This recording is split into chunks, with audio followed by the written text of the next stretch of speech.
Pues buenas tardes a todos, bienvenidos. Soy la directora del Centro de Estudios Contemporáneos, mi nombre es Tania Costayala. Es un gusto tenerlos por acá en el ciclo anual de investigación sobre metapsicología, en este primer periodo sobre el tema pulsión, coordinado por el maestro Emanuel Rodallegas y bueno, el invitado del día de hoy, Luis Fernando Ortiz. Bienvenidos, maestro Emanuel, por favor.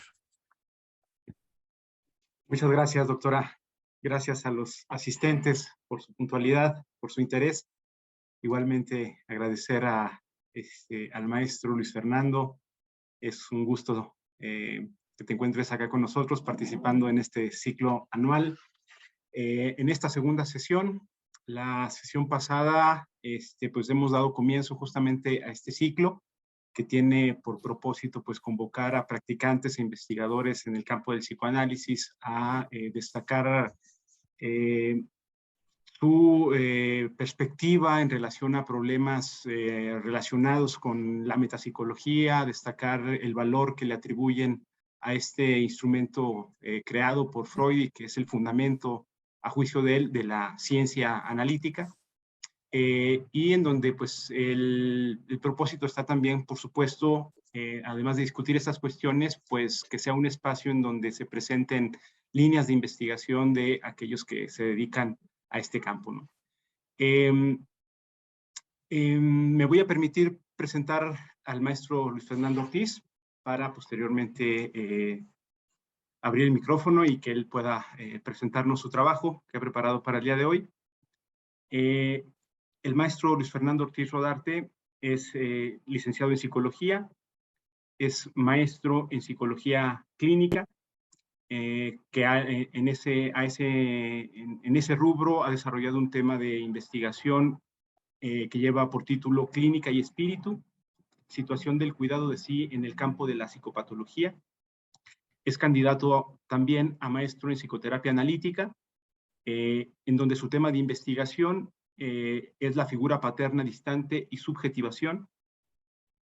Es psicoterapeuta, en práctica privada desde 1998. Es profesor titular en licenciatura en psicología en la Facultad de Psicología y Terapia de la Comunicación de la Universidad Juárez del Estado de Durango desde 1999. Es profesor invitado también en la licenciatura en psicología en la Universidad José Vasconcelos y en la Universidad Autónoma de Durango.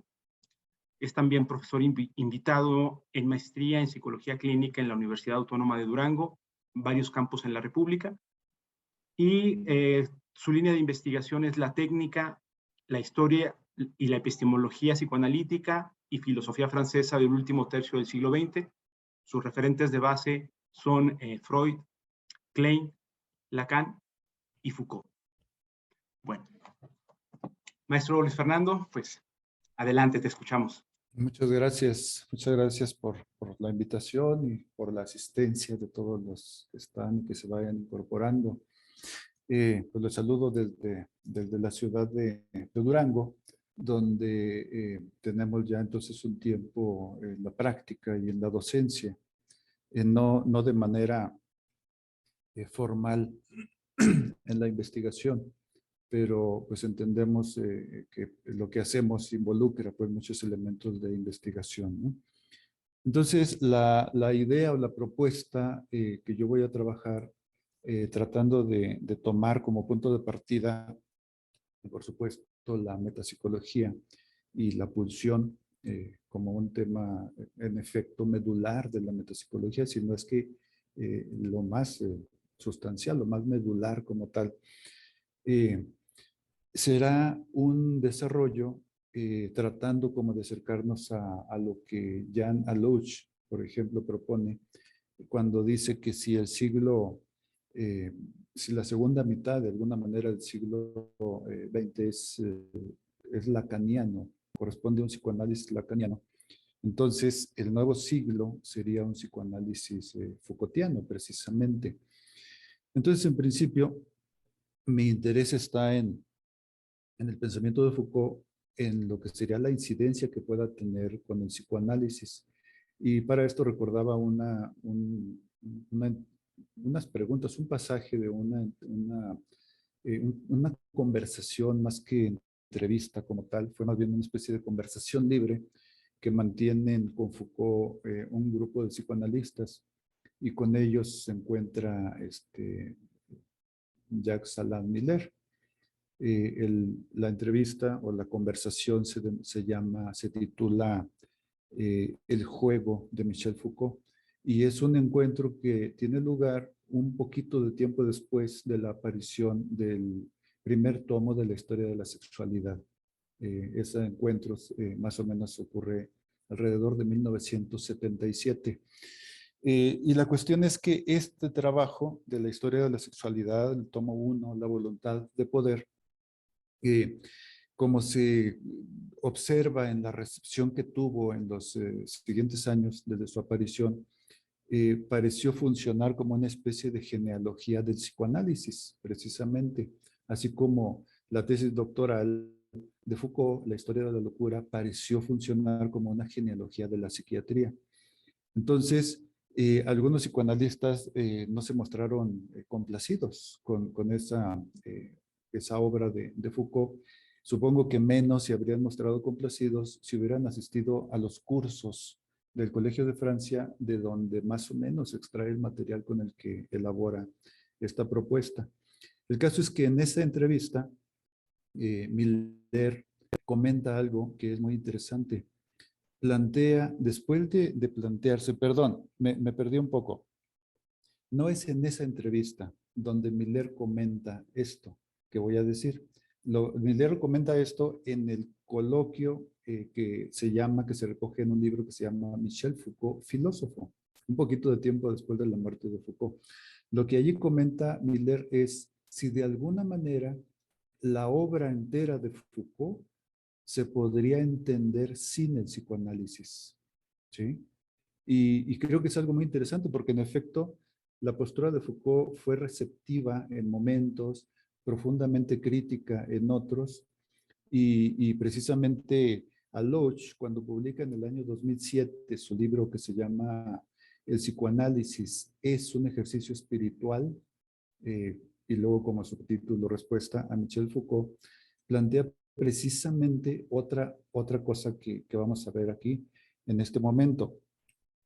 Cuando en 1981 muere Jacques Lacan, alguien recoge por ahí alguna impresión de Michel Foucault en una pregunta, un par de preguntas por allí, que luego se publica con un título que es Lacan, el liberador del psicoanálisis, ¿sí? Entonces, Foucault en efecto comenta algo que recoge también en su libro de la hermenéutica del sujeto, que sería aquí uno de estos referentes fundamentales para mi comunicado. Después de Freud, solo Lacan entre los psicoanalistas parece haberse tomado en serio esa cuestión de búsqueda, de situar al psicoanálisis en lo que sería el camino de la espiritualidad, ¿sí? Entonces, esto es un poco como que el marco conceptual general. Y después de que yo le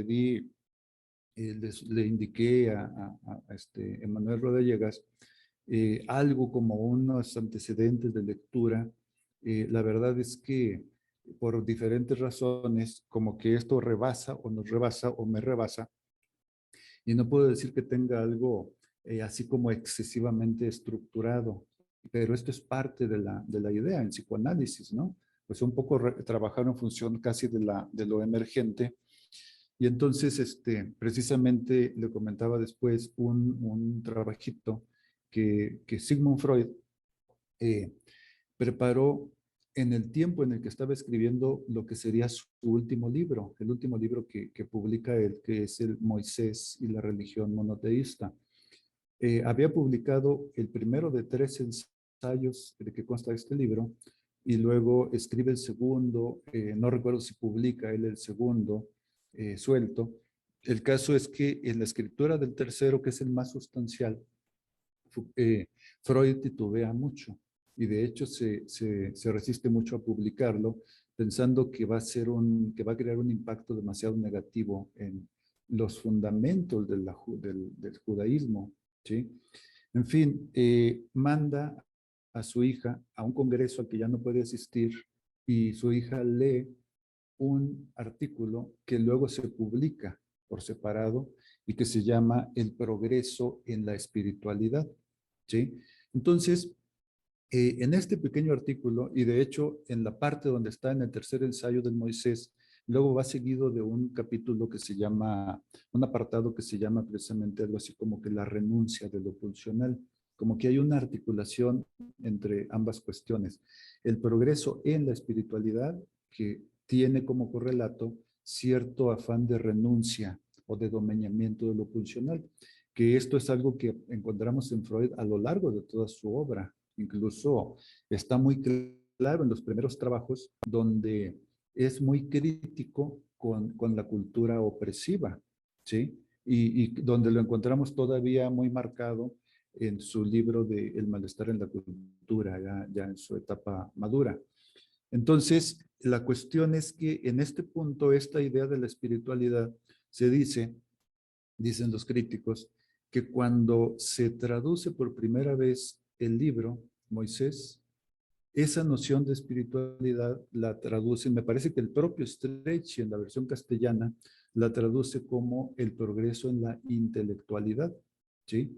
Y hacen la observación entonces de que Freud utiliza expresamente la palabra que correspondería para nosotros a espiritualidad y no a intelectualidad. Así como que en la otra noción que es la del alma, por ejemplo, si nos remontamos hacia un trabajo muy temprano de Freud, de los 90 del siglo XIX, no recuerdo el año exacto, pero es como del 91, que se llama Tratamiento Psíquico, y luego entre paréntesis, Tratamiento del Alma. Creo que ahí hace una explicitación muy, muy clara de que está refiriéndose al alma. La psique para él se refiere al alma y no a la mente que luego va decantándose con la psicología científica, ¿no? Entonces, él sigue aferrado a la mente y sigue aferrado al alma y sin embargo los toma como objetos para abordarlos en una perspectiva siempre pretendidamente científica y luego incluso científica en el más tradicional cuño de un positivismo básico, ¿no? O sea, toma un objeto que es muy difícil de abordar científicamente y utiliza el método científico, que es en el que él se formó como investigador y en el que hizo sus primeros pasos cuando hizo sus estudios sobre la fascia o incluso los estudios de disecciones anatómicas de las anguilas, todo esto, ¿no?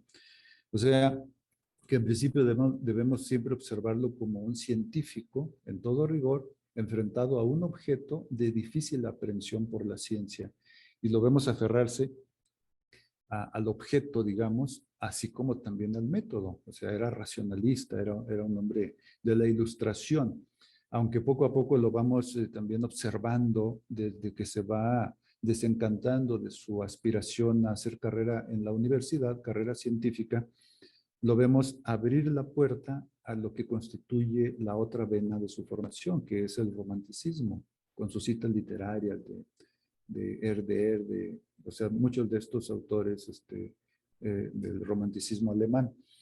Y precisamente, pues es ahí cuando lo vemos que crea, ¿no? Cuando puede crear algo, incluso pues una ciencia nueva.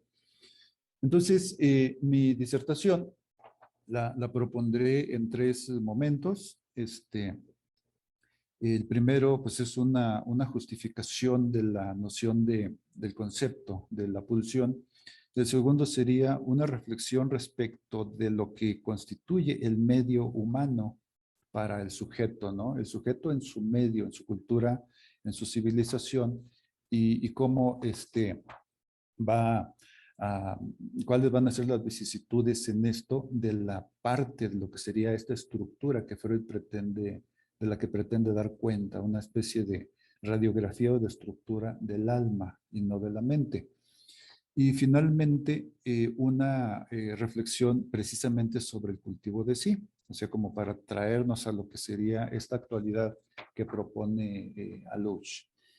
Entonces, en el caso de la justificación, en la primera partecita, pues habría que pensar, para empezar, ¿verdad?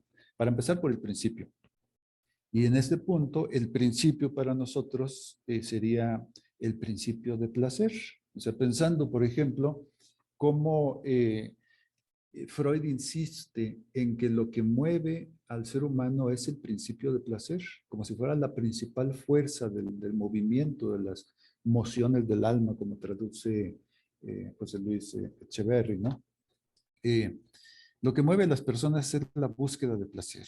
Freud, cuando traduce o cuando expresa esto en términos estrictamente metapsicológicos, evidentemente que no lo está pensando como un principio de hedonismo, lo está pensando como un principio metapsicológico, incluso mecánico, que involucra la noción del principio de nirvana, ¿no? O el principio de constancia que toma de Fechner.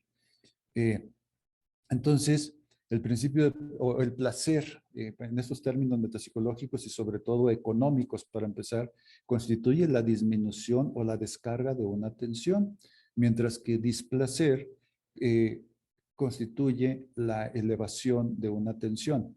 Entonces, en ese sentido, el placer como principio económico consiste en una natural respuesta de un organismo a tratar de establecer o de restablecer un equilibrio previo, ¿no? Una especie de homeostasis. Pero en ese sentido, cuando Freud dice, como lo dice, por ejemplo, en los artículos sobre metapsicología, y bueno, y de hecho también lo plantea en su ensayo que se llama Introducción, ¿cómo se llama este? La introducción del narcisismo, no recuerdo exactamente, pero no, los dos principios del funcionamiento mental, donde describe el principio de placer y el principio de realidad, se plantea a partir de esto, nosotros podemos situarlo contextualmente como una especie de contradicción o de oposición con lo que dicta o lo que dice la filosofía académica. Nos podemos remontar hasta la metafísica de Aristóteles, donde Aristóteles dice que lo que la gente desea siempre es conocer. Y esto es algo que en su disertación, en su propia investigación, valida también Kant. Lo que mueve al ser humano es la búsqueda de conocimiento. Esto sería aristotélico y también sería kantiano. Y entonces Freud parece ir a contracorriente contra esto, parece ser más básico, más elemental. Y en esto también tendríamos que conectarnos entonces con lo que plantean, por una parte, Nietzsche, y por otra parte, el Nietzsche que lee del que nos habla en su último, en su único artículo dedicado a la figura de Nietzsche, que fue tan importante para él, Michel Foucault, ¿sí? En su trabajo que se llama Nietzsche, la genealogía y la historia. Entonces retoma las propuestas de la Gaia Ciencia de Nietzsche y de otros libros más o menos de la época para plantear que no hay algo como un instinto de conocimiento, ¿sí? Y para plantear que el conocimiento, así como los otros valores, si pensemos por ejemplo en el libro magistral de Nietzsche, que podríamos decir casi que es su obra maestra, de sus últimos los libros más maduros, que es la genealogía de la moral, que en efecto no hay algo como un origen noble para cosas como el conocimiento, sino que el conocimiento resulta de una lucha entre instintos, ¿sí? Es una lucha entre instintos y el conocimiento incluso como resultante, que pudiera parecer que en el fondo están los instintos como las pulsiones de las que luego va a hablar Freud, y en la superficie está un efecto apacible, como para pensar en ese ideal del conocimiento contemplativo, ¿sí? De los griegos. Lo que plantea es que en este nivel también de este supuesto conocer apacible, la relación natural entre sujeto cognoscente y objeto de conocimiento, pues no hay tal, porque el conocimiento es un vasallaje del objeto, ¿sí? Y pensamos en cosas tan evidentes como por ejemplo, nada más así como una alusión general. María no conoció varón, por ejemplo, ¿no?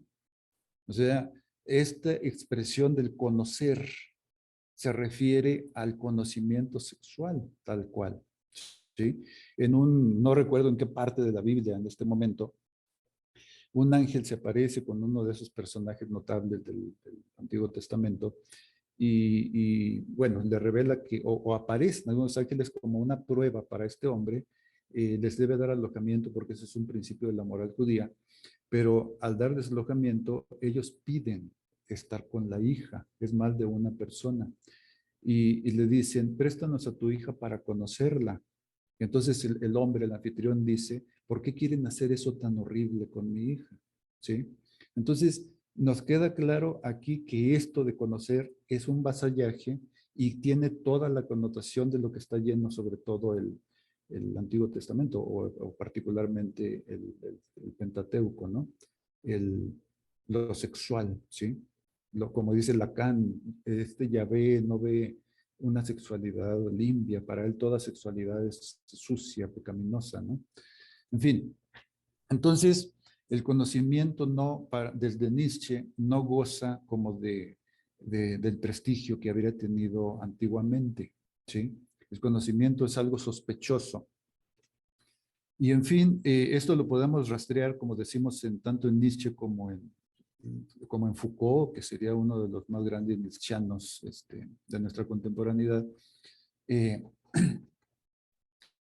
y desde allí se puede fundamentar o justificar, digamos, esto que Freud encuentra de una manera hasta cierto punto que reencuentra, digamos, ¿no? Porque él se separa de la pretensión de hacer una filosofía, él en ningún momento pretende hacer una filosofía, e incluso en varios momentos, lo vemos sospechar incluso de las filosofías, ¿no? Él es un científico y como científico extrae cosas, encuentra cosas, propone nociones, propone marcos explicativos, etcétera, pero en todo momento sigue diciendo que él no es un filósofo y que él no pretende crear una cosmovisión, ¿verdad?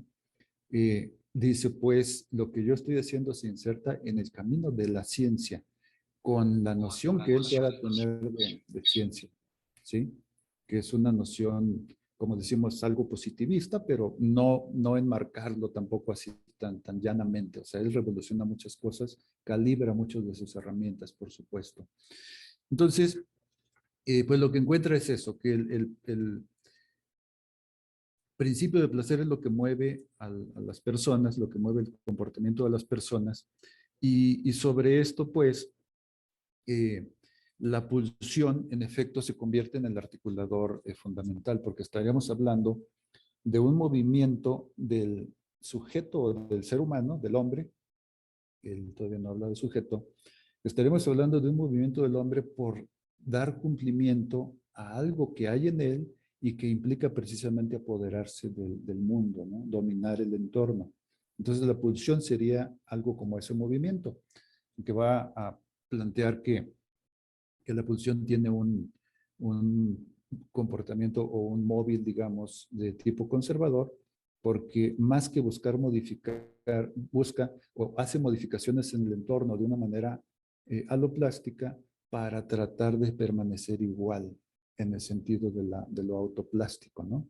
Modifica el entorno para restablecer un equilibrio y ya las propiedades que se dictan de la pulsión, su eh, objeto, su fin, su empuje, todo esto, va a ser la descripción propiamente metapsicológica como decimos, que realiza sobre la pulsión.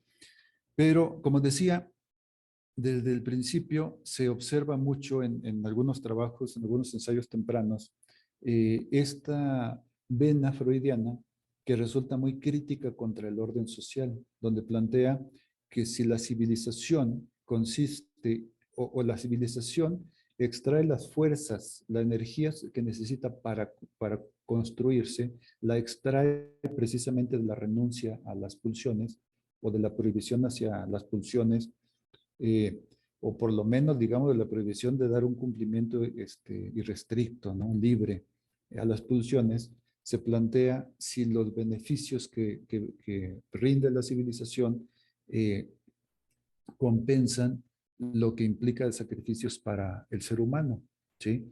Incluso en esos momentos se plantea como la posibilidad, la hipótesis de un orden social que fuera más, digamos, como está de moda hoy hablar de estas palabras, más amigable con una presunta naturaleza humana, ¿no?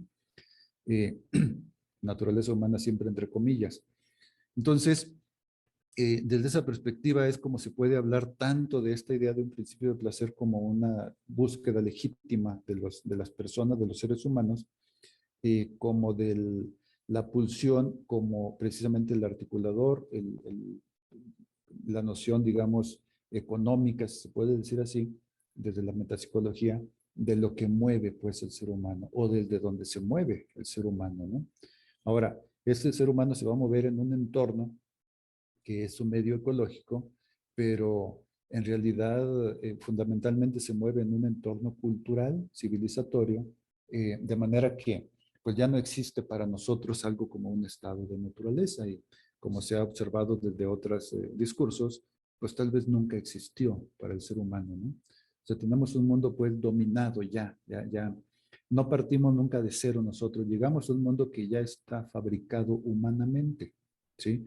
Entonces, el orden civilizatorio lo que nos muestra es la conveniencia de renunciar o de disminuir, de renunciar, digamos, en montos importantes a lo que nos mueve nuestras pulsiones, ¿sí?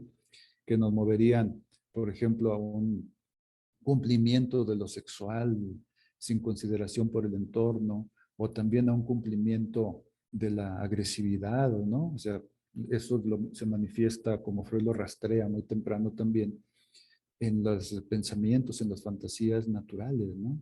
Estamos enojados con alguien y deseamos que lo parta un rayo, por ejemplo. Eh, entonces, a eso se tiene que renunciar. En algún lugar dice Freud una frase que es así como muy elocuente. El primer hombre que lanzó un insulto en lugar de una piedra fue el creador de la civilización. O sea, precisamente, ¿no? El que se, como dicen en el buen lenguaje callejero, ¿no? El que se amarró uno, ¿sí? Fue el creador de la civilización, ¿sí? Entonces, sería esperable que renunciar para dar su cuota, digamos, de aporte, su aporte al mantenimiento de la civilización, esta le redituara también en otras formas de beneficio, de satisfacción. Eso sería lo esperable para Freud. Pero como vemos, sobre todo en su texto más allá del principio del placer, parece que para mucha gente la existencia es muy gravosa, si no es casi para todo el mundo, ¿no?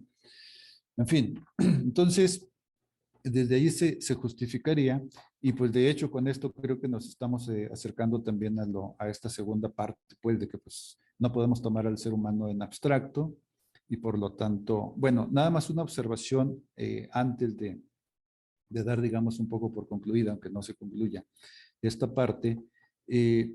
Pensemos entonces en que Freud, hay algunos historiadores, comentadores, incluso algunos psicoanalistas, que supusieron que naturalmente Freud se inscribiría dentro de la llamada tradición griega del conócete a ti mismo, del notis auton, ¿sí?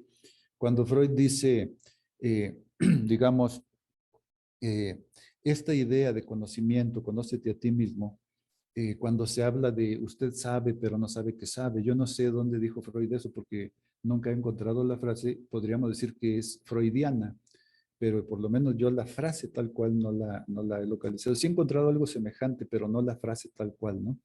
Usted sabe, pero no sabe que sabe. Esta idea del saber que no se sabe, que incluso se toma como título de un libro de Maud Manoni. Pero en fin, entonces, desde esa perspectiva se diría que el psicoanálisis busca volver consciente lo inconsciente como un paso necesario para la liberación del sufrimiento, en el caso de la neurosis, volver consciente lo inconsciente. Entonces hablaríamos de un saber precisamente de lo inconsciente, ¿sí? Hay un saber de lo inconsciente. Y desde allí, entonces, no sé cómo o por qué, tal vez desde la propia condición de que Freud haya tomado la figura de Edipo como un referente fundamental, ¿sí? Tal vez desde allí se empiece a considerar que el psicoanálisis sería como una forma mal de esa tradición del conocimiento de sí. Como si entonces el conocimiento de sí finalmente pudiera hacer que a Freud se le volviera a enmarcar en la tradición kantiana, por ejemplo. Sin embargo, Foucault, en la primera clase de su curso de la hermenéutica del sujeto, recoge una reflexión que está por ahí suelta, que han anticipado otros antes que él, y nos muestra pues en toda su contundencia, pues una cuestión también que nos hace entender por qué en el psicoanálisis no se trata precisamente de eso. Se trata pues de que la frase tan llevada y traída, el gnotis auton, conócete a ti mismo, sería como la sentencia que en el oráculo de Delfos de alguna manera se dicta al aspirante a saber, ¿no? En la tradición, el aspirante se presenta en el templo hay un sacerdote que es su contacto, es al que le plantea su demanda, el sacerdote transmite su demanda a la doncella, ¿sí? Al oráculo, y luego la doncella profiere unos sonidos, unas palabras, que son las que luego el sacerdote le retransmite al consultante.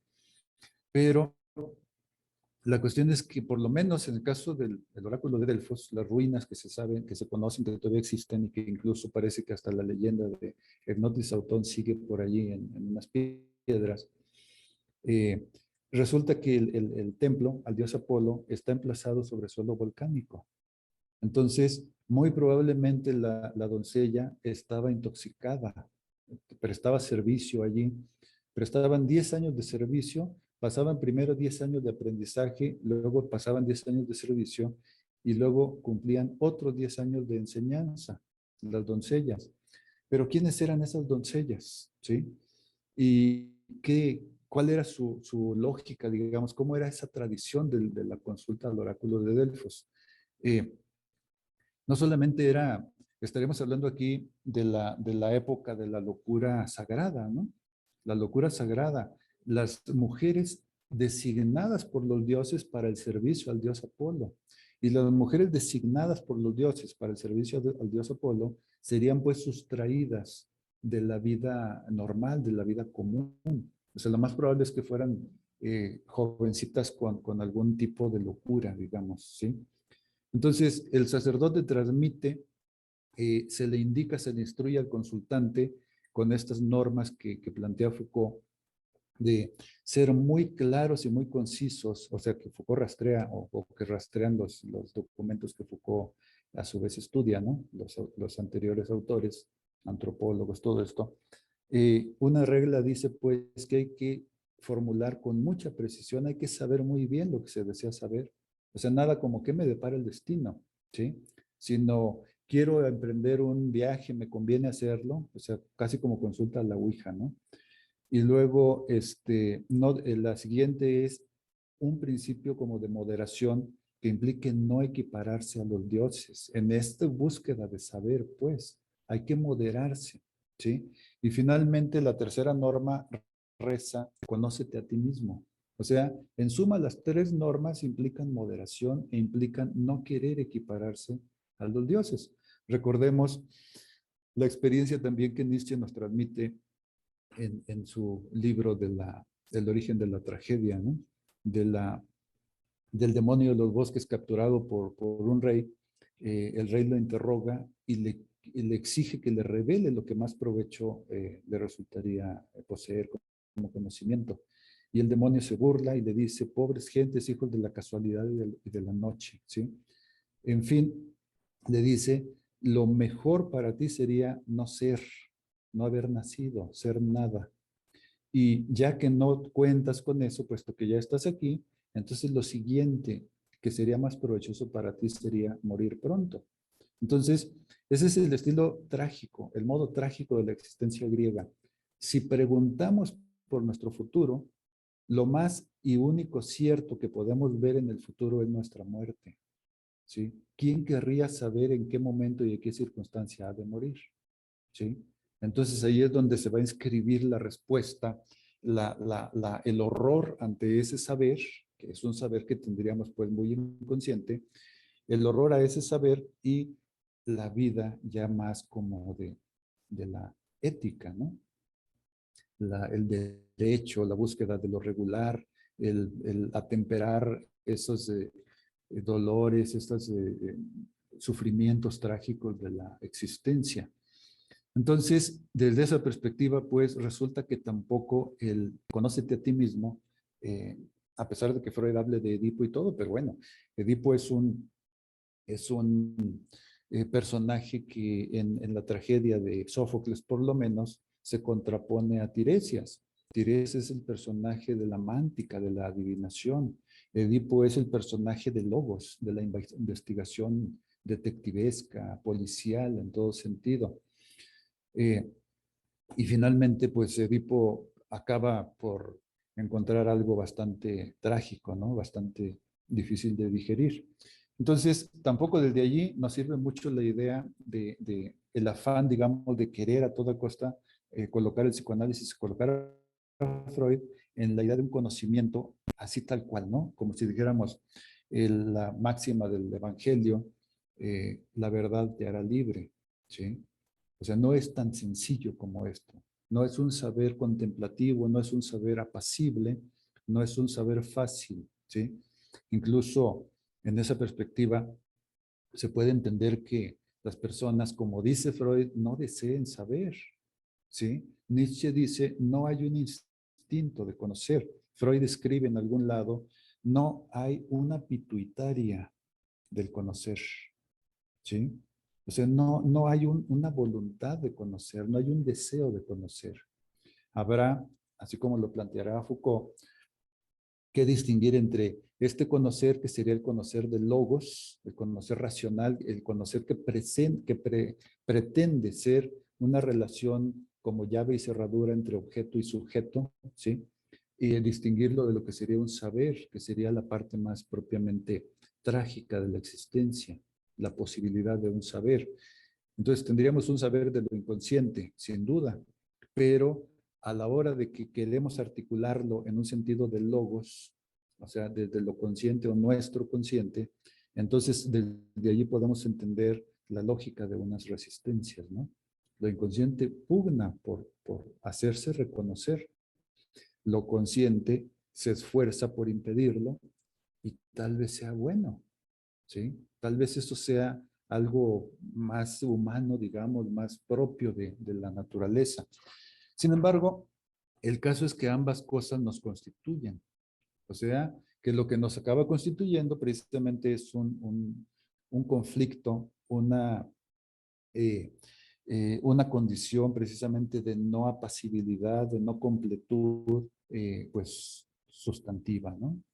Una carencia, una búsqueda, un deseo sin objeto, un deseo que ningún objeto puede colmar, un deseo que hacemos momentáneamente como que un objeto en particular lo colma, pero en cuanto adquirimos ese objeto, de inmediato nos encontramos, como dice Kafka, con la misma hambre de siempre, ¿sí?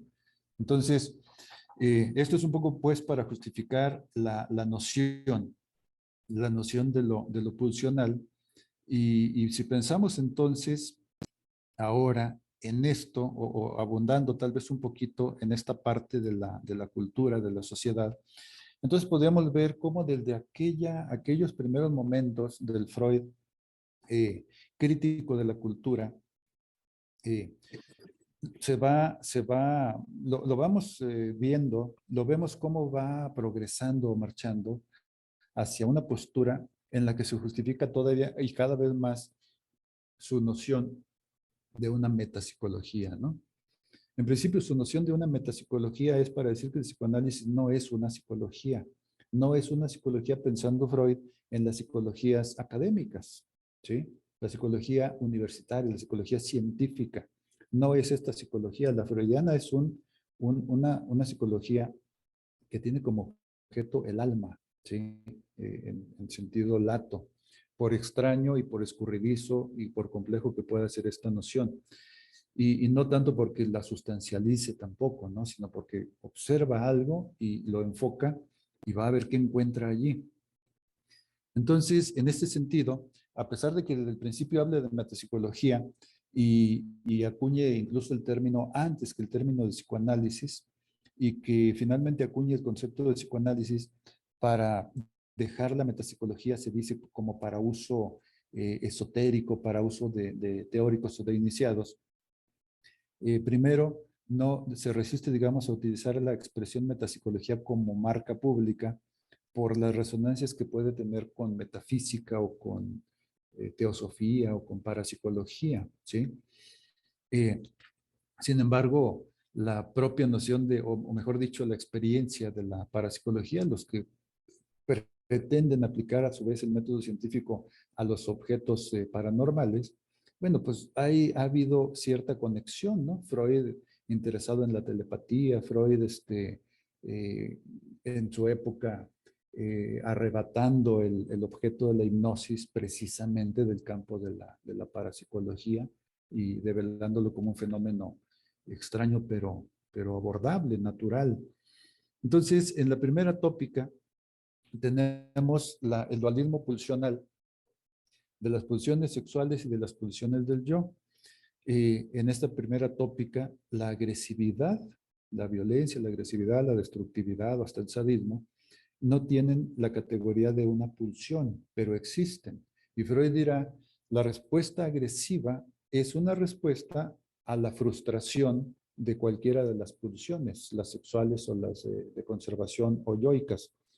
Pero cuando revisa esto, o sea, Freud escribe, se propone un programa de 12 artículos metapsicológicos, de los cuales solo publica 5.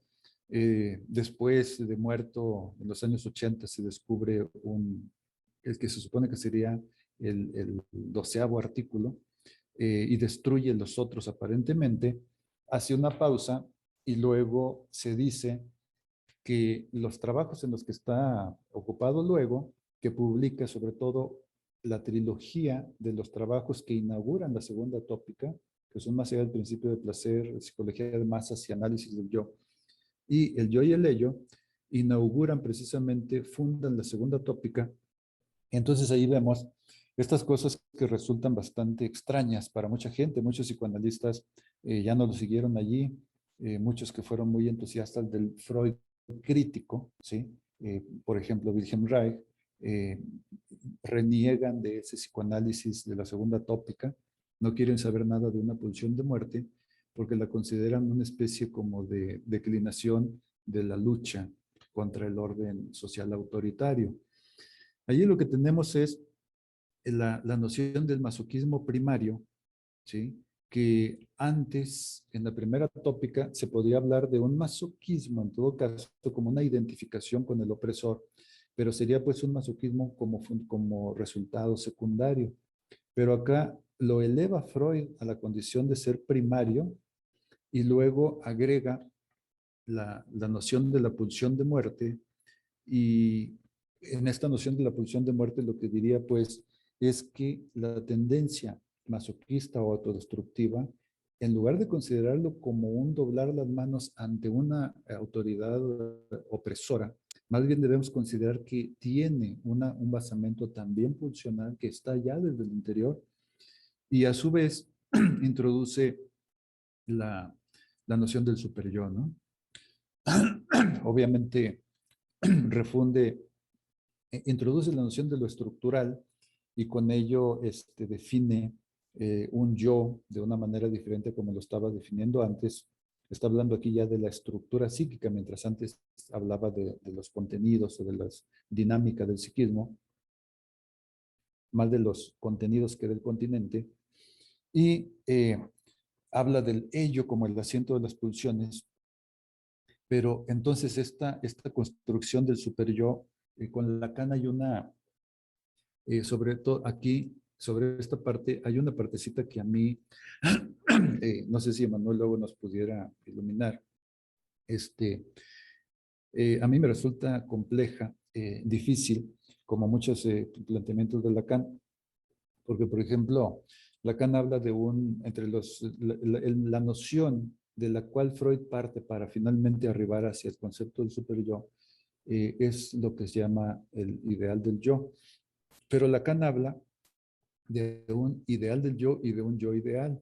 Y en el texto alemán, en efecto, Freud emplea las expresiones ideal ich o ich ideal. Pero a mí en lo personal no me acaba de quedar claro si en realidad Freud está construyendo dos nociones, ¿sí? O si es una simple cuestión de cómo enlaza las palabras, porque muchas de las palabras que Freud utiliza no son tan usuales, digamos, en el lenguaje llano, ¿sí? Hace muchas cópulas, digamos, de términos, de palabras, que crean lo que hoy en día se admite en reconocer como pues, un español, perdón, un alemán como muy sui generis, ¿no? Por parte de Freud. En fin, la idea con esto es que cuando en la segunda tópica la agresividad, la destructividad, alcanza el estatus de una pulsión con todo derecho y que entonces eh, la contrapone, la pulsión destructiva, a lo que se unifica de la antigua oposición entre pulsiones del yo y sexuales en el eros, esta las unifica como el eros. Entonces podríamos pensar que desde allí nos enlazaríamos, podemos comenzar a hablar ya de una oposición entre una sustancia que moldea y una sustancia a moldear, ¿sí?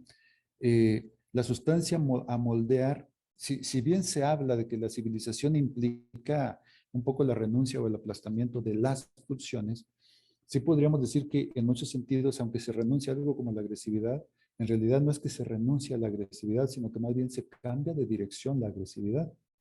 Y en todo caso, sí se buscaría reducir a lo mínimo posible el goce sexual.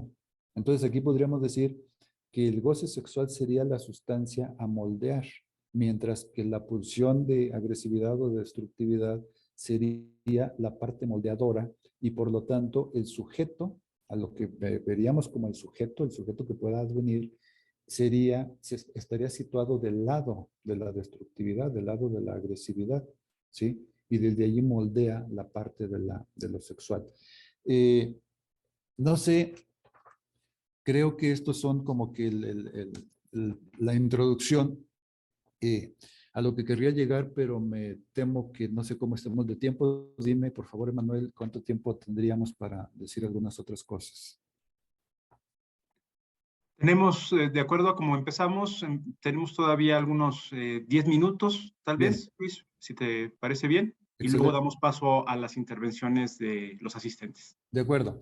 Entonces, en ese sentido, sobre todo con Freud, y en este sentido yo observo que si seguimos el itinerario de Freud, lo veríamos como que hay como digo, un progreso en su teorización que va desde lo que sería el despliegue de esto pulsional y de esta sustancia en el medio cultural, en el medio social, hacia un repliegue en el interior que es ahora sí la esencia de la metapsicología, que para Freud no implica desconocer, por supuesto, la complejidad de lo social. Jamás lo hizo, siempre estuvo interesado en lo social. Por eso escribió Tótem y Tabú, por eso escribió precisamente el Moisés y la religión, por eso escribió más el malestar en la cultura, el porvenir de una ilusión. O sea, siempre estuvo muy interesado por lo cultural, pero la metapsicología freudiana es el alma, es esta sustancia de lo interior. Entonces, después de mucho dar vueltas, o él dice dar vueltas, se le ve a veces en un progreso más o menos firme, acaba planteando o acaba reafirmando esto que estoy yo desarrollando aquí, para hablar precisamente del progreso en la espiritualidad, o sea, ya no solamente de una cuestión de civilización o de cultura, sino de una cosa más profunda, más honda, que sería este progreso en la espiritualidad como resultado de la renuncia de lo pulsional, ¿sí? O sea, como que va más lejos todavía que la mera cuestión de la civilización. Por eso reflexiona y le parece como muy extraño que el pueblo judío, que dice, es el único pueblo elegido por un Dios, y dice él que el creador del pueblo judío fue Moisés, o sea, tal como lo podemos suponer, entender ahorita. Es muy extraño que se vea a un Dios tan cruel y que sin embargo se logre un pueblo tan fiel, ¿sí? O sea, es un Dios que reprende, que mata, que destruye, que eh, condiciona, que obliga, que ordena renunciar, un montón de cosas. Y Freud observa una paradoja que luego resuelve precisamente en esos trabajos de la segunda tópica. Entre más virtuoso el individuo, más culpable resulta sentirse. O sea, y lo entiende después, o sea, eso que es una paradoja la resuelve magistralmente, pues precisamente porque esas renuncias que implican la virtud implican darle más alimentación, más fuerza, más energía a ese super yo, que luego lo domina, ¿no? Entonces, por eso se podría retomar aquí lo que formula Freud, que es otro de los acertos que luego se invierten en muchos textos, de que la neurosis es el negativo de la perversión. Entonces insinúa por allí, tal vez sería bueno ser un poco más perversos, ¿no? Digo que invierten la frase porque dicen que la perversión es el negativo de la neurosis, lo cual es un absurdo, ¿sí? La neurosis es el negativo de la perversión, es decir, el perverso realiza, ¿sí? Lo que el neurótico se tortura tan solo por imaginar, ¿sí? Como decía Aristóteles, ¿no? Los buenos son los que se conforman con imaginar lo que los malos tranquilamente se abocan a realizar. Entonces, en ese sentido, la noción del cultivo de sí de Foucault. Quiero adelantarme mucho porque yo creo que no nos va a dar mucho tiempo para desarrollar a fondo todo esto, pero pensemos en lo siguiente. Freud da un cambio muy notable, como una especie de salto mortal. Si lo vemos en sus trabajos como el del porvenir de una ilusión o el propio malestar en la cultura, de ser un crítico muy duro contra la religión como una de las ilusiones, ¿sí? Al aparecer, digamos, acercarse al judaísmo. Hoy en día se habla de la judeidad, en la cual hay una serie de personajes notables como Marx, como Spinoza, como el propio Freud, como Franz Kafka, diríamos incluso como Erich Fromm, que no son teístas, pero que sin embargo reconocen su tradición judía, ¿no? Entonces, con Freud lo vemos así. Después del capítulo después del el progreso en la espiritualidad que sigue la renuncia de lo pulsional, hay otro capitulito que se llama algo así como que el núcleo de verdad en la religión, ¿sí? Freud, en este trabajo y en los trabajos técnicos, sobre todo en el trabajo técnico contemporáneo, que es el de construcciones en el análisis, eh, plantea precisamente con la noción de construcción, como Freud dice, finalmente cuando hablábamos de interpretación, en realidad estábamos refiriéndonos a construcción. La construcción sería la conjetura no verificable que puede formular el analista de alguna manera en la técnica, pero plantea que finalmente, así como la construcción tiene mucho de delirante, hablaba de esas formaciones algo delirantes como la religión, como los sueños, como mucho del propio síntoma o por lo menos el fantasma, la fantasía, etcétera, etcétera. Freud plantea tres estratos de abordaje del mundo como se le revela al hombre, al ser humano, que serían lo real objetivo, que sería la verdad histórico-vivencial y la verdad histórico-conjetural. Entonces, Freud dice, el núcleo, o sea, el delirio tiene algo de contacto con la verdad, con la realidad, ¿no? Todas estas formas que parecen alejarse de la verdad o de la realidad, sin embargo, constituyen un intento por reconectar con ella. Entonces, el núcleo de verdad correspondiente a la religión estaría precisamente en esto de la verdad histórico-vivencial.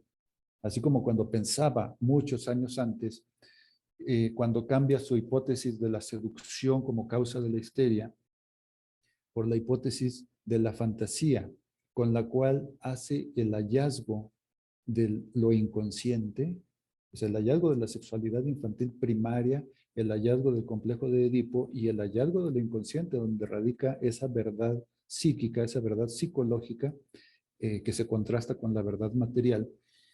Entonces, de esa misma manera, podría decir que este núcleo de la verdad, de verdad, de la religiosidad o de la religión, bueno, de la religiosidad, es precisamente esta verdad histórico-vivencial.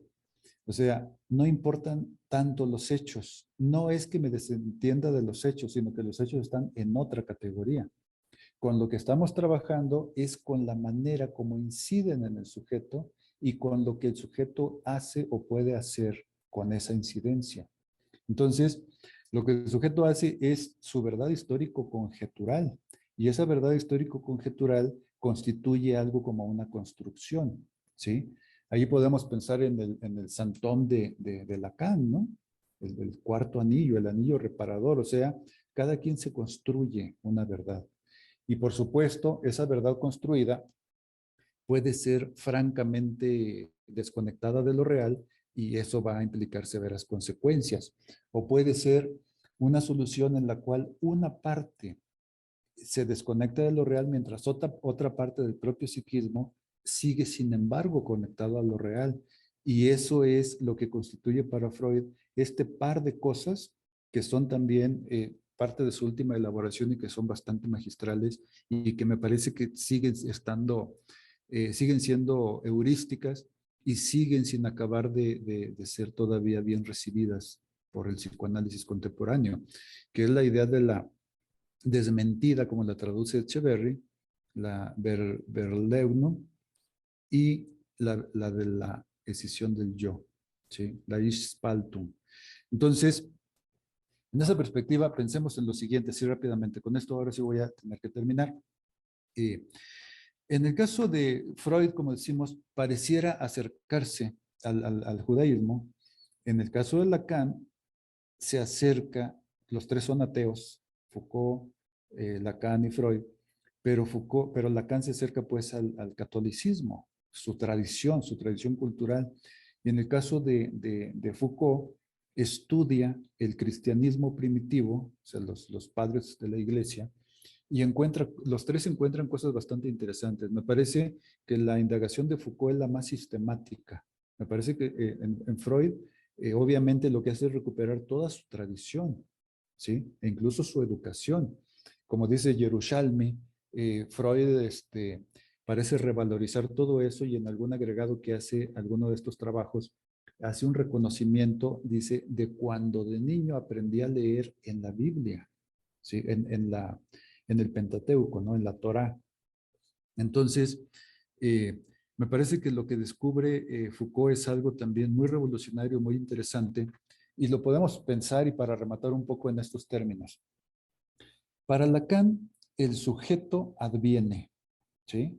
Lacan reinterpreta la frase que Freud escribe en la última de las nuevas conferencias de introducción al psicoanálisis, el donde ello era, debo yo advenir, ¿sí? Que habla pues de no de el yo adviene, como dirían los psicólogos del yo, sino yo debo advenir. Le comentaba un poco a Emmanuel en estos días que casualmente estoy adquiriendo los libros de la edición alemana de las obras completas de Freud y me consigo un diccionario y un libro de gramática y casualmente dicen que el azar favorece a una mente preparada, ¿verdad? Abro al azar y me encuentro con una observación sobre el verbo sol, el debo, que significa, o sea, es, war, sol, ich, werden. El sol es un verbo que implica imperativo, ¿sí? El debo como responder a un imperativo del exterior. Y en todo caso, el debo, que sería emancipatorio, que surge del propio interior, sería más bien el musen, ¿sí? Entonces, creo que esto también puede matizar o contribuiría a reinterpretar incluso la lectura lacaniana de esa frase. En todo caso, pensemos ahora sí para terminar en lo que nos muestra Foucault. lo que cualquier cristiano o católico sabría. Para el cristianismo hay una especie de circuito que sigue el hombre en su acercamiento a Dios, ¿sí? El hombre nace en un estado de gracia primera. El hombre cae en el pecado, ¿sí? El reconocimiento del pecado surge por el conocimiento de la ley. Eso nos lo muestra Lacan. La ley, Lacan lee a San Pablo y San Pablo dice, es por la ley que conocí el pecado, ¿no? Eso genera pues una culpa y eso puede llevar al sujeto, antes. La gracia primera es una gracia sin sujeto. O sea, nadie tiene memoria de ella. Allí no hay sujeto todavía. El sujeto comienza como la constatación dolorosa del saberse en falta, ¿sí? La culpa, la falta, la Schuld, como dice Nietzsche. Entonces, una vez allí, tiene la oportunidad de redimirse, pasando primero por la confesión, ¿sí? Aceptando enseguida la penitencia, y entonces, siguiendo ese itinerario, podrá conquistar ahora sí la redención. Entonces, con la redención vendría un estado de gracia segundo. Pero observemos que este estado de gracia segundo es más valioso que el primero. Como dice San Agustín, no es virtuoso el que para evitar el pecado se aleja de la tentación. Virtuoso será el que se mantiene tal en medio de las tentaciones, ¿no? Entonces, aquí diríamos que la gracia segunda es la más valiosa porque es la que se conquistó por su propio esfuerzo. Y porque aparte de todo, en ese momento tenemos las dos condiciones. Tenemos el sujeto y tenemos la gracia, ¿sí? Diríamos, en el primer momento hay una gracia sin sujeto. En el inter tenemos, valga la expresión, un sujeto desgraciado, un sujeto sin gracia. Y solamente en el final puede estar la conjunción entre un sujeto y una condición de gracia o de bienestar, ¿sí? Entonces, en el cristianismo primitivo, se habla de que comúnmente esa conciencia, conciencia de culpa, conciencia del mal y todo esto, se daba por medio de la revelación. Bueno, para algunos privilegiados se daba por medio de la revelación. Ese es el Apocalipsis. Eso es lo que significa Apocalipsis. Y entonces, cuando aceptan la revelación, opera en ellos la conversión, ¿sí? Entonces, al operar la conversión, adquieren enseguida el compromiso moral de difundir su experiencia, que es lo que pasa con Juan de Patmos en el Apocalipsis, ¿sí? Se le revela el ángel, le revela su verdad, le dice, yo soy hombre de fe, le dice, tú no eres ni frío ni caliente, ¿sí? Yo a los fríos, los fríos van al infierno, pero los tibios los vomito. Eso no vale nada, ¿no? Un poco como dice tanto Pascal como, bueno, dice Pascal y no recuerdo quién más dice, ¿no? Eh, hay formas de mal y hay ciertas formas de mal que son buenas, que tienen algo de virtud, ¿sí? Aquí parece que lo que no tiene salvación alguna es la cobardía. O sea, hay formas de mal que son redimibles precisamente. Hay vicios, dice, redimibles, ¿sí? En todo caso, la tibieza sería la cobardía, que no es así como se dice, ¿verdad? Esto no me da ni frío ni calor, la falta de compromiso. Entonces, en ese sentido, ese asumir el compromiso constituiría el advenimiento del sujeto, ¿no? Entonces, ya ahora sí para terminar, diría que en ese sentido, también las líneas que se nos han mostrado a los que tenemos interés en el psicoanálisis, que sería, o los americanos, el psicoanálisis americano, que parece una especie de oxímoron, o el liberador del psicoanálisis, Lacan, ¿sí? Que es el verdadero Freud, lo que está por allí. Pues en realidad me parece que deberíamos de ser capaces de escuchar todo, ¿no? Creo que sería muy bueno poder escuchar todo y no caer en un sectarismo, ¿no? Bueno, yo creo que con esto concluiría. Vamos a ver qué resulta de mi intervención. Muchas gracias. Muchas gracias, Luis. Bien, pues llegamos al punto en donde abrimos un espacio para intercambiar, como decía Luis, para recoger algunas respuestas, efectos de lo que Luis de una manera pues muy precisa y muy interesante nos ha planteado. Les quiero solicitar a quienes participan en la sesión del día de hoy que si han entrado con solamente algún nombre, pero no incluye su apellido o está el nombre del dispositivo, por favor envíennos su nombre completo por mensaje, porque eso nos ayuda a identificar con claridad quiénes han asistido y posteriormente pues nos permite la elaboración de las constancias.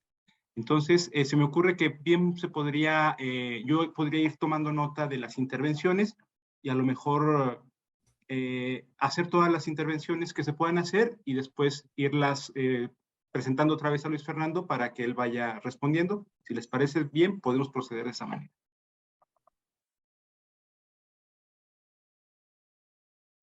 Para hacerlo, pues pueden encender su micrófono, pueden levantar la mano o incluso pueden mandar intervenciones por mensaje.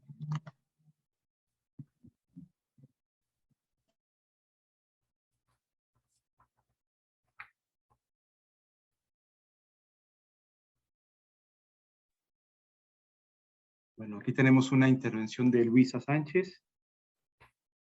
En breve la leo para que Luis Fernando la tenga en cuenta. Por lo pronto también Sergio acaba de levantar la mano. Sergio, si gustas encender tu micrófono para hacer su intervención. Y luego la doctora Tania.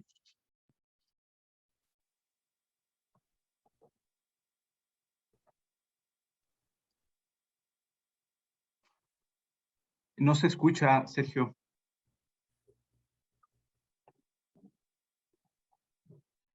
¿Me escuchan ahí? Ahí se escucha. Perdón, es un poco ruidoso el lugar en el que estoy. Espero que aún así me alcancen a escuchar. Doctor Luis Fernando, permítame llamarlo de esa forma. Me hago cargo, le supongo un saber. Es una presentación muy interesante y hicimos un recorrido en donde encontramos una reflexión sobre, digamos, la relación de ciertos opuestos.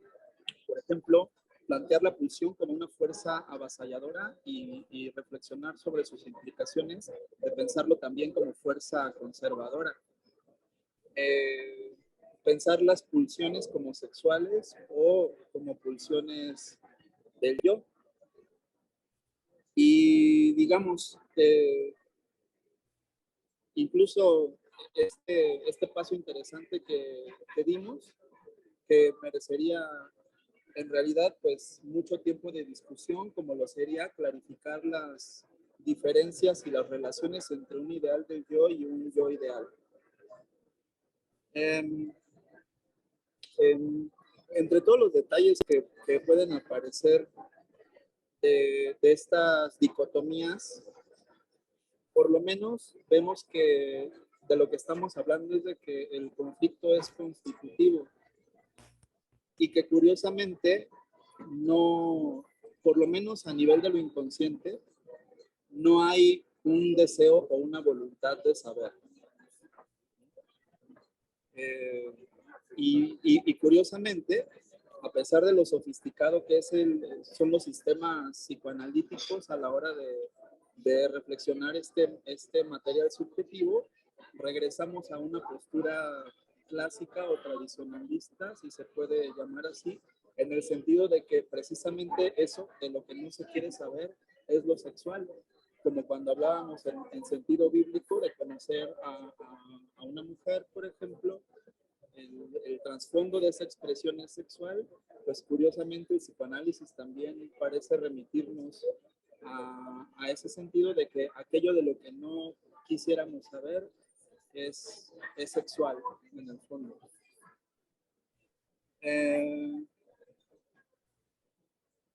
Me gustaría que nos aportara un comentario acerca de ese núcleo opaco, si lo podemos decir así, que sería, no sé si se puede nombrar de esta forma, como la verdad, esa verdad que estaría en el fondo del síntoma, esa verdad que obliga al sujeto a dar vueltas, que obliga al sujeto a tomar la tangente, que arroja al sujeto a la actuación de las necesidades que la pulsión le impone, comprobando constantemente que esa satisfacción no existe.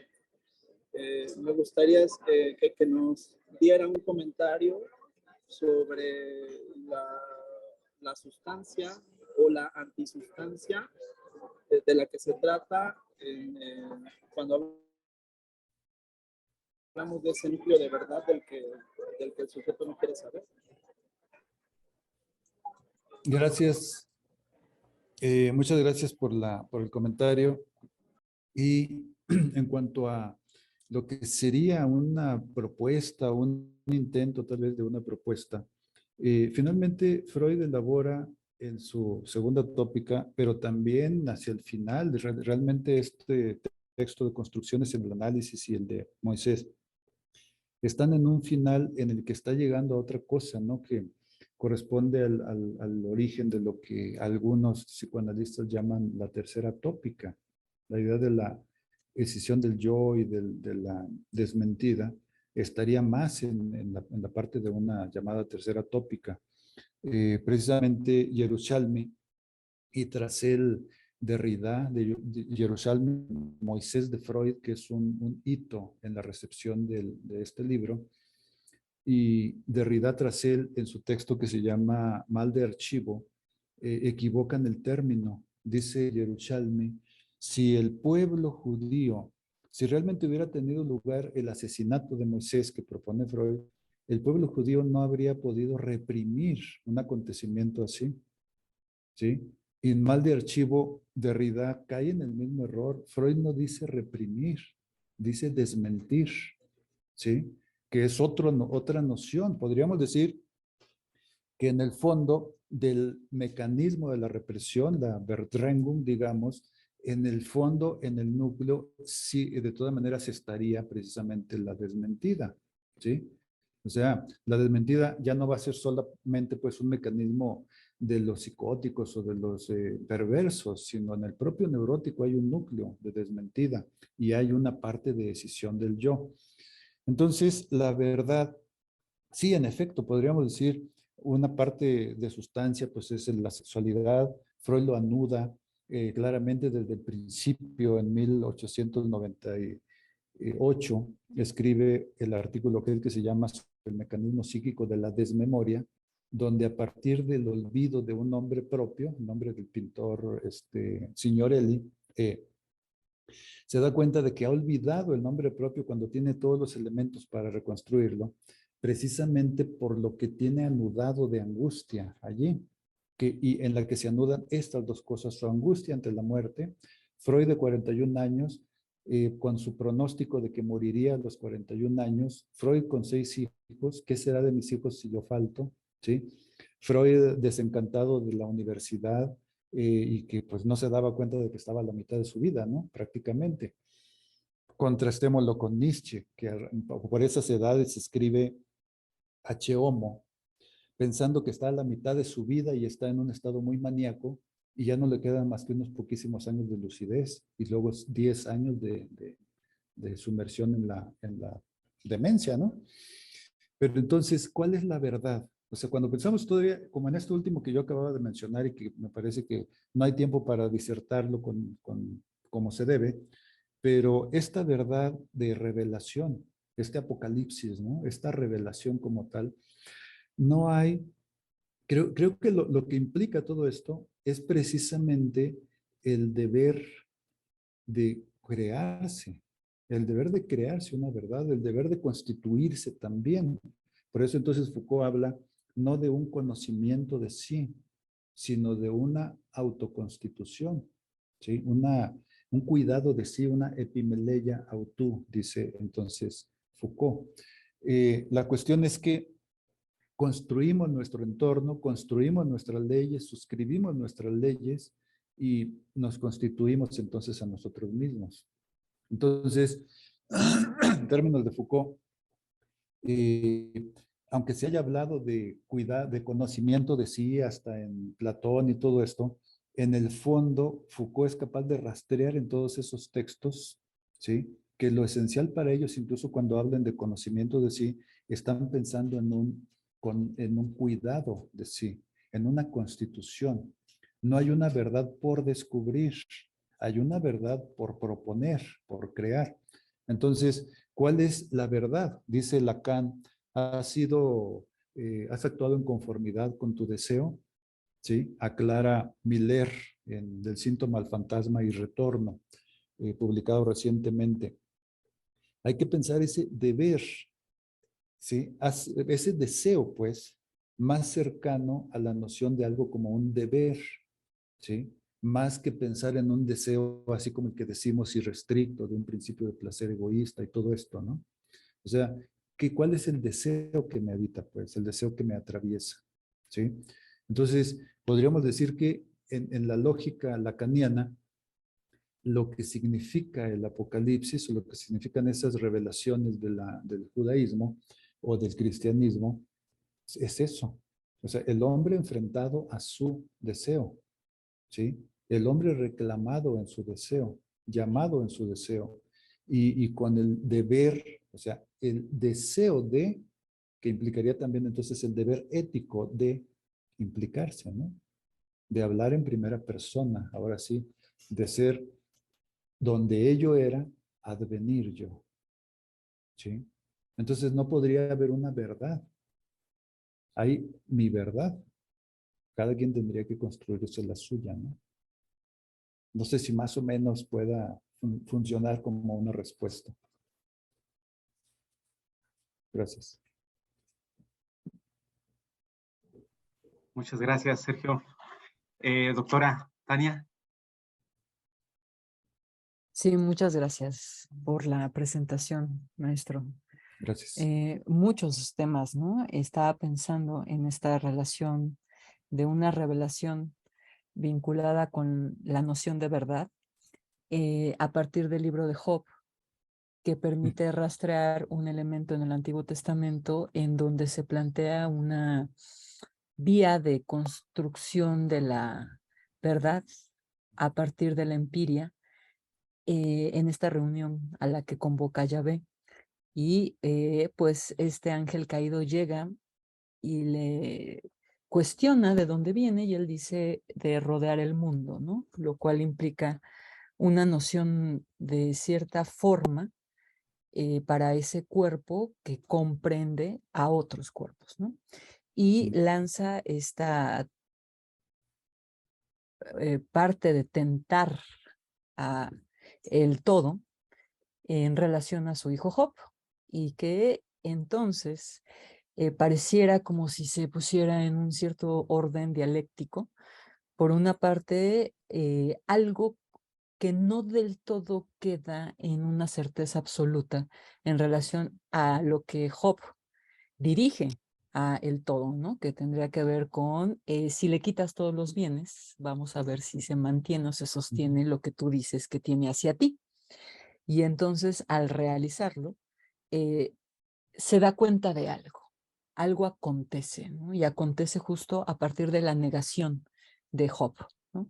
Entonces, no sé, me gustaría escuchar algún comentario en relación a esa traza que nos permite pensar en la noción de una ley en donde ese todo muestra una posición mucho más cercana al castigo, a la persecución, a una observancia, algo tiránico incluso, que podría acercarnos a un modo en cómo incluso Lacan piensa el superyo, ¿no? Entonces, por ahí lo dejo por el momento. Gracias. Muchas gracias. Hay un aforismo de Lacan que dice, por negligencia fueron arrojados del paraíso, por indolencia no regresan. Creo que eso es algo bellísimo, me parece que es algo muy, muy revelador, precisamente en este sentido, ¿no? Cuando nosotros pensando precisamente en la vida práctica, Cuando nosotros renegamos de una norma, renegamos de una ley, estamos renegando del hecho de que nosotros hemos suscrito esa norma o esa ley, ¿sí? Sin darnos cuenta. Este es el punto, ¿no? Esto es lo que, por ejemplo, hace pensar a, disculpen, los saltos. Soy adepto a los saltos mortales. Lo que hace decir a Alexander Lowen que la obra entera de Wilhelm Reich está articulada en la clave del principio de placer. Ese rusonismo, digamos, ese rusoniano, pues, ¿no? Y él pretende, de alguna manera, creo que eso puede discutirse, pero pretende de alguna manera llegar a este otro punto en el que reconozcamos que las leyes las hemos suscrito nosotros y que la ley, un poco como dirá entonces Lacan, ¿verdad? El imperativo de la ley es goza, el imperativo del superyo es goza. Es decir, a nivel de lo empírico, el asunto que me parece es que nos aferramos, por ejemplo, a la vida o al vivir o al tiempo de vida, ¿sí? Dejando para después lo que tendríamos que hacer hoy. Y actuando con un pensamiento mágico como si dijéramos, el hecho de dejar cosas para después debe garantizarme un después.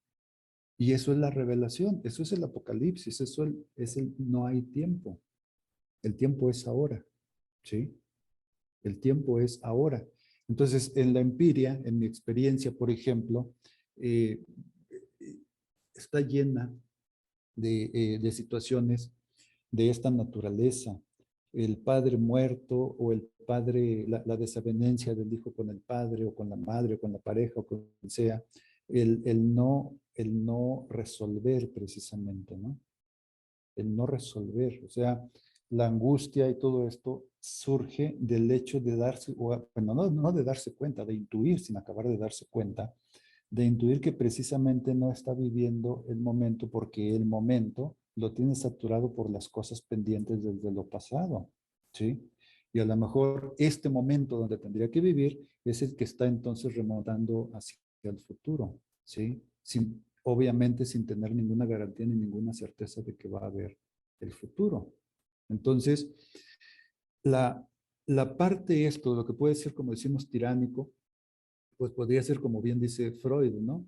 El mundo, el mundo no, el universo no conspira a favor de nadie, ¿sí? El universo es implacable, la naturaleza es implacable. Tenemos una circunstancia, tenemos una condición y tenemos unas tareas que es en lo que nosotros nos hemos metido, lo que nosotros hemos aceptado, que luego las andamos cargando sin resolverlas. Hay otra frase que dice otro señor de otro libro, no voy a decir su nombre, pero es muy elocuente igual. Dice, la gente se pasa la mitad de su vida buscando quien le diga qué hacer. Y se pasa la otra mitad de su vida resistiéndose a hacerlo y maldiciendo a quien se lo dice. ¿Sí? O sea, eso es precisamente el no asumir la propia responsabilidad. El no asumir que la norma, la ley y todo esto la hemos escrito nosotros. ¿Sí? O sea, de alguna manera querer aferrarnos a esta idea de un placer, de un hedonismo, un placer fácil, sin pagar el precio. ¿Sí? Entonces, aquí sí me parece que el discurso freudiano y el Foucaultiano y el lacaniano sí en efecto implican una revalorización precisamente del pensamiento religioso, ¿no? Gracias. Gracias, maestro.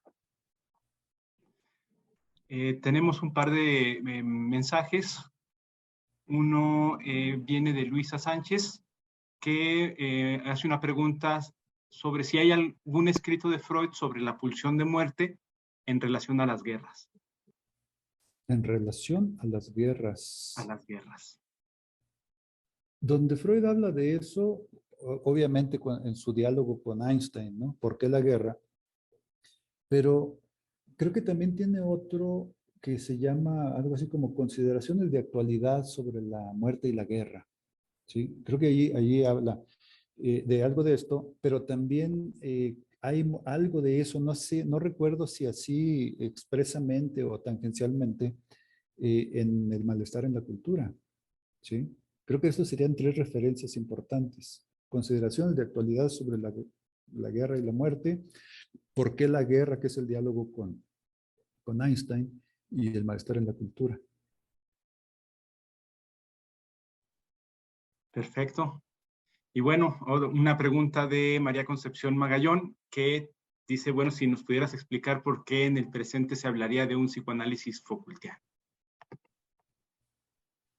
Ok, tendría que volver a empezar o leer el libro de Aluch. Aluch tiene un artículo, precisamente Jean Aluch, que se llama ¿El psicoanálisis será Foucaultiano o no será? ¿Sí? Creo que él fue de los primeros, bueno, de hecho fue el primer psicoanalista que hace un comentario sobre este tipo de cosas a partir de la publicación del curso de Foucault de la hermenéutica del sujeto, que se publica por primera vez, son los póstumos, en el año 2001. Entonces, Alois escribe su libro en el año 2007. Tiempo después escribe este artículo, ¿el psicoanálisis será Foucaultiano o no será? Y con esto que estoy proponiendo, me parece que realmente tendría que ser ambas figuras, ¿no? La figura de Lacan y la figura de Foucault. Pero como digo, no sé si porque a lo mejor a Lacan no le alcanzó el tiempo. Bueno, de hecho Lacan tuvo más vida en años que Foucault. Y Foucault pues fue cercenada su vida, ¿no? La flor de su lucidez, de su producción intelectual.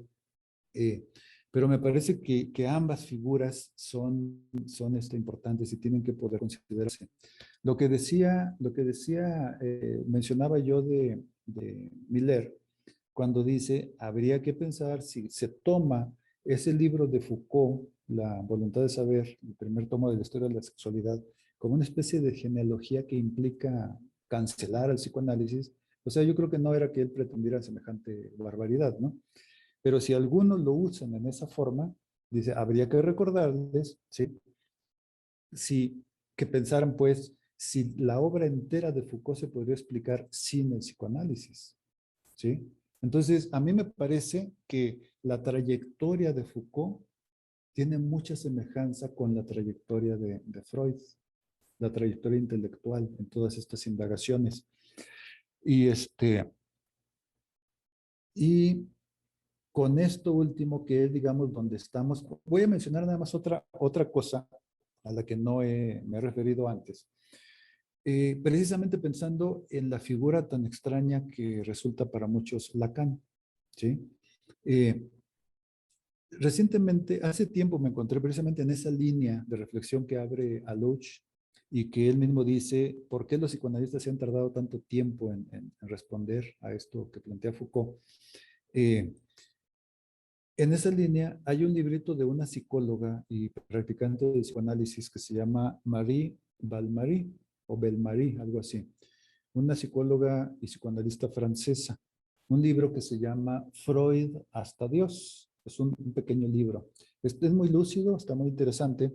Me interesó y entonces a partir de allí busqué otros libros de esta autora y me encontré con un libro, con dos libros. Uno donde habla de la relación de Freud con la Biblia y otro que es el que leí hasta el momento, que se llama El monje y la psicoanalista. Es un libro interesantísimo, El monje y la psicoanalista.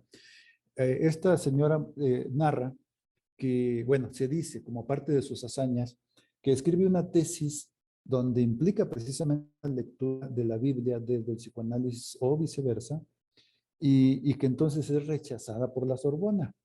Ya entrando en detalles, resulta que es rechazada en la Sorbona por los lacanianos, por los discípulos de Lacan. De alguna manera, Lacan, al parecer, se enteró de ese evento, la manda a llamar, tiene una conversación con ella en su consulta, un par de conversaciones por allí, o una conversación, no recuerdo si fue una o dos veces. El caso es que cuando termina de conversar le interesa porque es cuando Lacan está también interesado en eso, precisamente.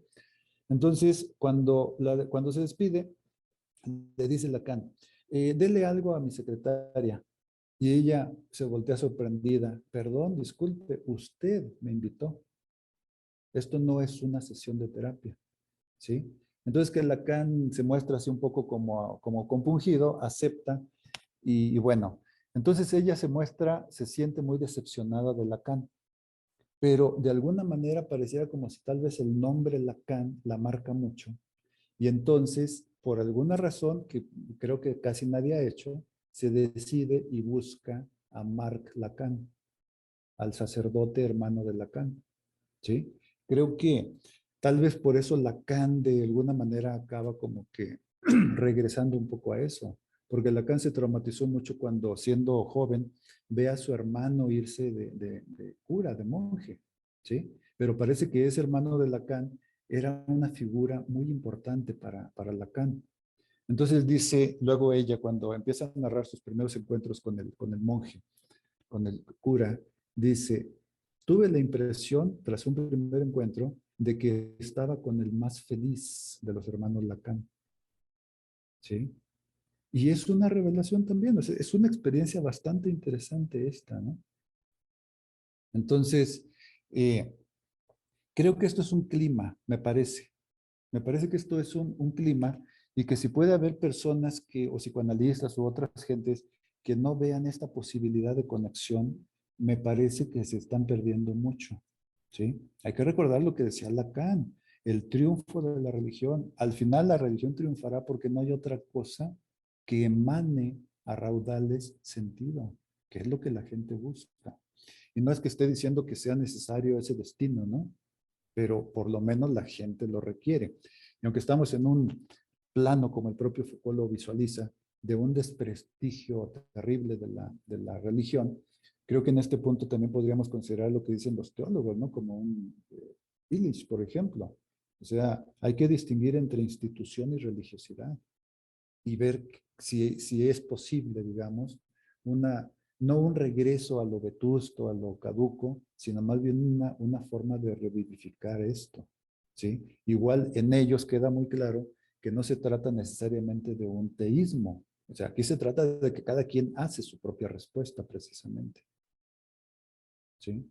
No sé, creo que sería muy complejo acabar de responder o de disertar sobre esta cuestión, ¿por qué precisamente Foucault?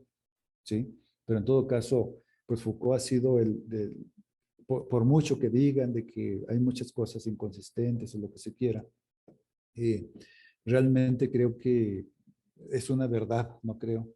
Foucault ha estado durante mucho tiempo en el rating entre los pensadores más citados por todo tipo de investigadores de ciencias humanas, ¿sí? Y pues se da esto. El diccionario Foucault que crea creo que el más conocedor actualmente de Foucault, que es Edgardo Castro, se puede rastrear muy bien ahí esa relación de Foucault con el psicoanálisis, ¿no?